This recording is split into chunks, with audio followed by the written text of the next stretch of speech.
Ngayong Martes, posibleng umabot na sa 165 pesos ang kada litro ng diesel. Dahil aakyat na naman ng hanggang 19 pesos ang kada litro nito batay sa pagtaya ng mga source sa oil industry. Isa pang nakikita ng DepDev, sisipa ang inflation o bilis ng pagmahal ng mga bilihin. I think that's what we should be most concerned about because that inflation has a big impact, as I will describe later, on overall welfare of ordinary Filipinos. We return to the high inflation. We could potentially return to the high inflation in early months of last year, and that's what we would need to prevent.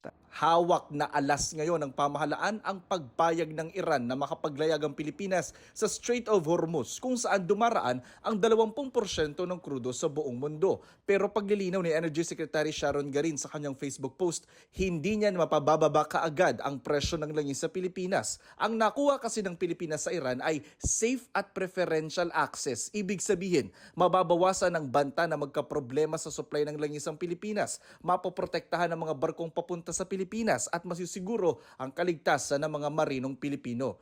Pero wala raw saysay yan kung hindi naman mapabababa ang presyo ng langis sa bansa ayon sa grupong Manibela. Pabigat pa rin ito sa amin, kalbaryo pa rin ito sa amin.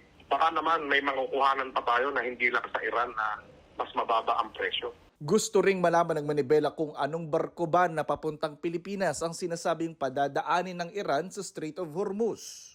Ang tanong natin sa kanila, meron ba talagang biyahe na barko na nagmamay-ari ng mga Pilipino na umaangkat talaga ng langis sa Middle East para maapektuhan po yung ating supply ng petrolyo?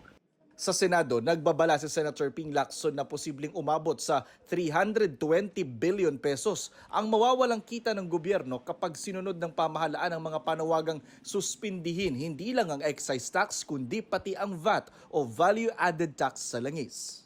Papalo tayo ng mga 320 plus billion kung pati yung VAT isususpend dahil sa krisis.